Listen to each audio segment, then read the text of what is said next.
Agora vamos à próxima sessão para vocês conhecerem casos inovadores de empreendedorismo social, reconhecidos pelo Prêmio Empreendedor Social, realizado pela Folha de São Paulo com a Fundação Schwab. O prêmio está completando 20 anos de história. Parabéns! Já deixo os parabéns, em nome do IDES, a todos os envolvidos, em especial a nossa querida Eliane Trindade, editora do Prêmio Empreendedor Social da Folha de São Paulo. É um grande orgulho sermos parceiros nessa iniciativa tão importante.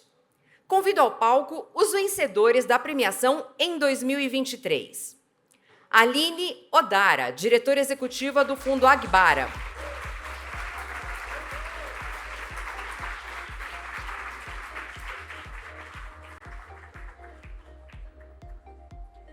Ana Fontes, fundadora da Rede Mulher Empreendedora.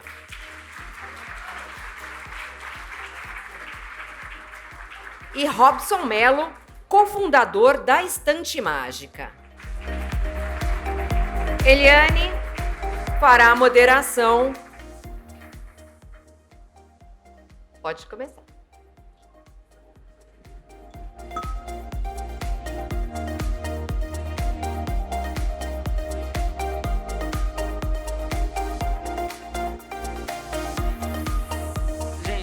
Quebrando o protocolo aqui para um cumprimento rápido aqui na galera. Olha, é um prazer enorme estarmos aqui hoje, né? Mas já é uma tradição no Fórum IDES, né? Temos esse momento aqui para apresentar os vencedores, né, do Prêmio Empreendedor Social do ano anterior. E aqui nós temos um trio que representa a potência e a diversidade do nosso campo. Então, eu quero começar já passando a palavra para a Aline Odara, que vai falar um pouco sobre o Fundo Agbara e essa trajetória linda que chegou à premiação na categoria Soluções que Inspiram no ano passado. Bom dia, obrigada, Eli, obrigada, Robson, Ana. Uma alegria estar aqui, uma responsabilidade também, né, ter vencido esse prêmio que nos abriu tantas portas. Eu sou a Aline Odara, eu sou diretora executiva e fundadora do Fundo Agbara, que é o primeiro fundo filantrópico de mulheres negras do Brasil. E aí, eu vou só abrindo um parênteses, eu tive, o ano passado, no Fórum da EBF, que é a maior rede de filantropia negra dos Estados Unidos. E lá tinham 600 filântropos e filântropas negras. E eu fui speaker do painel principal de abertura. E aí, quando eu falei que eu tinha fundado o primeiro fundo de mulheres negras do Brasil, todo mundo foi à loucura. Eu nunca fui tão ovacionada. Eu fiquei pensando, por que isso não acontece no Brasil? A gente pode se celebrar, a gente pode celebrar iniciativas inovadoras, e é isso que o prêmio faz muito bem. Então, eu queria que vocês saudassem a iniciativa inovadora que é o Fundo Agbara. A gente pode. Muito obrigada. Bom, o Agbara, ele trabalha na... Obrigada, gente. Eles têm muito essa cultura, né, de ir vibrando, assistindo, e vem muito da cultura da igreja, né? Eu acho muito legal. Bom, o Agbara, ele é uma iniciativa pioneira, né? O primeiro fundo, a gente trabalha na perspectiva de justiça econômica. A gente já atendeu mais de 2.500 mulheres negras e a gente faz fomento através de formações que terminam, formações técnicas, cidadãs, políticas, que terminam com recurso financeiro. A gente faz advocacy, porque a gente acredita que a gente precisa de mudança estrutural. E sem incidir em políticas públicas, a gente não consegue perpetuar esse legado de mudança e transformação. Inclusive, quero provocar a filantropia a isso, né, para que as ações que a gente realiza são muito importantes. Mas se a gente quer falar de transformação e mudança de estrutura, a gente tem que usar os nossos lugares de poder para fazer incidência política. A gente também tem uma consultoria em diversidade, a gente tem projetos especiais onde a gente dialoga com a sociedade, com pessoas brancas, porque a gente acredita na ponte, a gente acredita que a transformação é construída de forma multissetorial. E a gente faz pesquisa e dados. Inclusive, agora a gente tem um núcleo de pesquisa e a gente está realizando um diagnóstico inédito que fala sobre filantropia e raça no Brasil. A gente entrevistou mais de 2.000 organizações lideradas por pessoas negras país afora, de um lado, porque a gente tem um pressuposto de quem conduz transformação social na ponta são mulheres negras, né, em especial, e vem se comprovando através da apuração dos dados.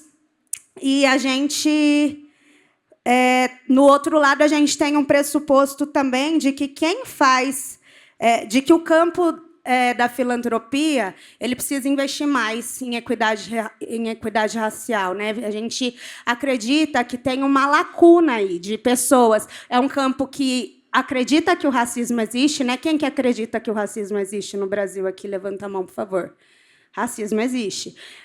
Mas que tem uma lacuna entre quem acredita e quem efetivamente está fazendo algo, né? Está tomando essa responsabilidade para si, que é a lacuna da autorresponsabilização que a gente tem chamado. E a gente acredita que todo mundo tem lugar nessa luta, né? Como diz a incrível Cida Bento, o problema não é o problema do negro no Brasil.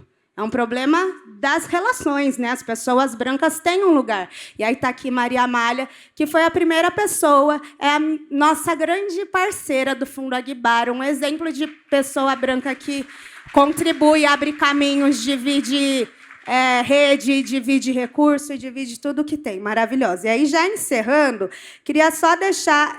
isso, assim, né? Melhorar os índices socioeconômicos da população negra melhora para a vida de todo mundo, né? Vocês sabem disso, né? Mais lucro, menos desigualdade, mais segurança. Então, eu queria convocar vocês, com uma fala que o Krenak traz, que a gente pode não se sentir responsável pelo que fizeram nossos ancestrais, mas a gente vai ser ancestral de alguém. Então, o que vocês estão fazendo para contribuir para esse futuro? Obrigada. Obrigada, Aline. E a gente passa aqui para a Ana Fontes, né, que dispensa apresentações, né, uma pessoa que todo mundo já conhece, mas tem sempre muito o que falar e o que contar dessa linda trajetória à frente da Rede Mulher Empreendedora e do Instituto da Rede Mulher Empreendedora também. Obrigada, Eli. Obrigada, Paula. Bom dia a todos. Uma honra estar aqui nesse painel pela primeira vez no Fórum IDES, então estou bem feliz de poder estar aqui falando com vocês. Eu fundei a Rede Mulher Empreendedora há 14 anos atrás, quando eu mesmo comecei a minha história, criando negócio e quebrando a cara várias vezes, né? Os empreendedores no Brasil acabam não falando muito sobre os erros, a gente costuma falar mais sobre os acertos. Depois, há 7 anos, eu criei o Instituto ARME, que é a organização social que trabalha com mulheres. De lá para cá, se passaram 14 anos. Nós somos a organização pioneira em trabalhar a autonomia econômico-financeira para mulheres. Nós, nesses 14 anos de história, já impactamos a vida de mais de 10 milhões de mulheres, contando com suas famílias e o entorno de onde elas estão, com quem a gente trabalha. A gente criou uma metodologia que, inclusive, hoje é usada por inúmeras organizações, Brasil afora e mundo afora, que a gente trabalha com educação para as mulheres através de habilidades socioemocionais, com cursos e capacitações, e habilidades ferramentais. Como é que eu abro o meu CNPJ, como é que eu trabalho educação financeira, como é que eu faço planejamento e tudo mais. Hoje nós temos na rede, no Instituto, 2 milhões de mulheres conectadas, atuando e sendo impactadas com essa metodologia. De uns anos para cá, a gente adicionou a essa metodologia a mentoria, que a gente entende que uma mulher que aprende pode ajudar outra mulher, criando também um círculo de prosperidade. Adicionamos também a conexão entre mulheres. A gente viu pelas nossas pesquisas que, quando uma mulher tem um apoio de uma outra mulher, ela tem uma chance melhor de dar certo, o negócio dela tem tendência a dar certo. E, de 5 anos para cá, nós adicionamos um elemento, mesmo sob muita dúvida dos nossos financiadores, das filantropias que nos apoiam, das grandes empresas que nos apoiam, nós adicionamos fazer microdoações ou capital semente para essas mulheres. Não para todas, nós damos microdoações que variam de R$ 1.000 a R$ 10.000 para essas mulheres, e isso faz com que elas comprem matéria-prima, ajuda a divulgar melhor o negócio, ajuda a fazer qualquer coisa ali no entorno dela, como, por exemplo, a dona Maria, lá de Belém do Pará, que faz geladinho, din-din ou chup-chup, o nome que vocês quiserem. No Brasil, em cada lugar tem um. Ela recebeu R$ 2.000 e, ao invés de vender com isopor, hoje ela vende com um carrinho os chup-chups dela, os geladinhos, e ela conseguiu melhorar a condição da família dela. Nos últimos 5 anos, só dessas microdoações, nós já fizemos mais de R$ 40 milhões em microdoações para mais de 16 mil mulheres no Brasil inteiro. Os números de impacto são muito fortes. Nós somos uma das poucas organizações que tem estrutura interna de avaliação de impacto. Mais de 40% dessas mulheres formalizam o negócio, mais de 60% delas melhoram o faturamento do negócio e mais de 90% delas se sentem mais confiantes para seguir em frente. A gente entende que o nosso trabalho é o primeiro passo para que essa mulher consiga se desenvolver. A gente trabalha com autonomia econômico-financeira e a gente acredita que a gente precisa dar essa oportunidade para que as mulheres consigam fazer essa modificação. Fazemos pesquisas, trabalhamos política pública, trabalhamos advocacy, mas mais importante do que tudo, inclusive de receber o prêmio Empreendedor Social, que fez uma enorme diferença na nossa jornada, são as centenas e dezenas de mensagens de mulheres que nós recebemos todos os dias, falando o quão a gente conseguiu mudar a vida delas, o quanto aquilo fez a diferença na vida dessa mulher. E é muito interessante, para fechar, que eu sei que o tempo é curto, é importante dizer que, quando uma mulher dá certo, ela não investe nela, ela não investe em roupa, em coisa para ela. Quando uma mulher dá certo, ela investe em melhorar a educação dos filhos, ela investe no bem-estar da família, ela investe na comunidade do entorno e ela investe em apoiar outras mulheres. Essas 2 milhões de mulheres da rede, essas 10 milhões de mulheres, elas são majoritariamente mulheres negras, que é a somatória de pretas e pardas, elas são majoritariamente das regiões norte e nordeste, que são de maior vulnerabilidade, e elas precisam do apoio de todos nós. Afinal, 52% da nossa população é composta por mulheres, e, quando a gente fala de desigualdade, a gente tem que falar de raça e gênero. A desigualdade, ela atinge mais fortemente as mulheres e mais fortemente as pessoas negras, e eu faço um apelo aqui a vocês para que olhem esse trabalho, porque ele é muito fundamental. E, só para fechar, eu prometo, para vocês terem uma ideia, porque eu sei que tem muita gente de filantropia aqui, a gente recebe mais recurso de fora do Brasil do que de dentro do Brasil. E isso é muito triste. A gente gostaria muito que o Brasil também apoiasse essas mulheres para a gente fazer a diferença, e eu tenho certeza que vocês vão fazer isso. Muito obrigada. Obrigada, Ana. A Ana foi a vencedora na categoria de inclusão social e produtiva, né? Uma referência nessa área. Muito orgulho a organização do prêmio tê-la a bordo, aí, integrante da Rede Folha. E, para finalizar o nosso painel, a gente tem aqui o Robson, que ganhou uma categoria que se chama Inovação para o Século XXI, voltando a Gutenberg, usando o livro e tecnologia na educação. É um caso lindo de impacto, de um negócio de impacto social, para a gente mostrar a diversidade do campo também aí, em formatos, né, em modelos híbridos, em ONGs e em negócios de impacto e fundos. Né? Vamos lá. Você, Robson, por favor. Bom, Robson Mello. Obrigado, Eliane, Aline, Ana. Prazer enorme estar aqui no meio de tanta gente com histórias tão potentes. E, falando em história, Estante Mágica é sobre histórias. E eu gosto sempre de contar a minha, porque eu sou, inclusive, egresso desse grande sistema de doações, porque eu também fiz parte de projetos sociais na Rocinha que me ajudaram a estar aqui hoje. Então, também, a minha história também começa por aí. A Estante Mágica existe porque, lá atrás, quando os meus avós saíram do interior do Ceará para trazer a família inteira para o alto da favela da Rocinha, onde eu nasci e cresci, com 9 filhos, eram avós analfabetos. Minha avó, egressa de cooperativas também, foi cofundadora da Copa Roca. Meu avô, um marceneiro de mão cheia, que fazia estantes para livros que ele não podia ler. E a crença deles na educação sempre foi muito forte. Eles sempre acreditaram muito que a educação podia fazer a diferença, e isso fez com que eu também acreditasse no quanto a educação podia mudar a história das pessoas. Mas eu sempre tive vergonha de contar a minha história, porque ainda que egresso de doações e que me permitissem chegar a fazer cursos de inglês e tudo mais, eu sempre tive vergonha da minha história de ter vindo de favela, de mãe empregada doméstica, de pai porteiro, e sempre foi muito difícil contar. E quantas vezes eu tive vergonha e não contei minha história de verdade? E eu queria que cada criança nesse país se orgulhasse da sua história, independente de onde ela viesse, independente da origem, que ela pudesse olhar para a história dela, pegar na mão e dizer, essa é minha história, e eu quero mostrar e contar ela para todo mundo. E a Estante Mágica nasce disso. A Estante Mágica hoje já tem mais de 2,5 milhões de crianças que escreveram as suas histórias. Como disse o Felipe aqui, são 2,5 milhões de narrativas autênticas de esperança.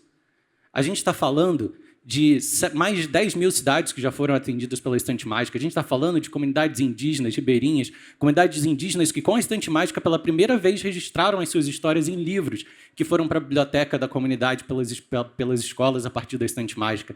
A gente está falando de cidades que se movimentam, que fazem grandes dias de autógrafo com celebração de gala para celebrar esses autores, e a cidade para que eles sejam celebrados. Às vezes, o livro que entra naquela casa, o primeiro livro a entrar naquela casa, é o livro que aquela criança escreveu com a Estante Mágica. A gente está falando de pais e mães que, às vezes, analfabetos, voltam ao EJA para aprender a ler e escrever, porque passam a ter o sonho de ler o livro que o próprio filho escreveu. A Estante Mágica vem impactando a vida de milhões de crianças no Brasil inteiro. E, já que a gente está falando de histórias aqui, a gente está falando de cada criança que teve a sua vida modificada, e a gente ouviu aqui da Silvia que, quando a gente escreve no papel, faz muita diferença, com intencionalidade. É isso que a gente está fazendo. São livros como esse que vão no dia de autógrafo e são celebrados por essas crianças. E a gente tem certeza que cada uma dessas crianças, quando contam a sua história, passam a valorizar a educação, passam a valorizar mais o seu professor e passam a valorizar, principalmente, a sua própria história. Porque na Estante Mágica, a gente trabalha todos os dias para permitir que toda criança se orgulhe da história que ela tem para contar, que a sua família se orgulhe da história que ela tem para contar. Porque a gente acredita que cada história conta. Cada história que vai passar e está passando por esse palco aqui hoje, cada história que está aí nessas cadeiras, nos trabalhos de vocês, nas instituições de vocês, ou as suas próprias histórias. Cada história conta.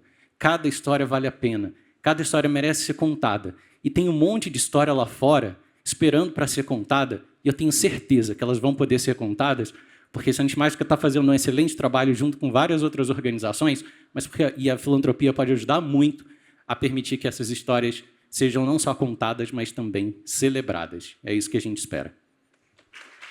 Muito obrigada, Robson. E é um privilégio poder contar histórias como essa numa plataforma que é o Prêmio Empreendedor Social, que é para dar visibilidade a essas narrativas de impacto social. E esse ano, em 12 de novembro, estão todos convidados para a 20ª edição do Prêmio, no Teatro Municipal, em que a gente vai celebrar o passado, que são essas histórias que já passaram por aqui e pelo Prêmio, hoje, né, o que a gente tem para apresentar de novos finalistas e vencedores, e também o futuro, com uma categoria nova chamada Jovens Transformadores, em que a gente olha para o campo, olhando porque cada um de nós é um agente de transformação, e a gente quer mostrar isso com jovens que estão fazendo a diferença em seus territórios e suas comunidades. É uma inovação no prêmio, e a gente espera que todos vocês estejam lá com a gente esse ano, para celebrar 20 anos. Obrigada.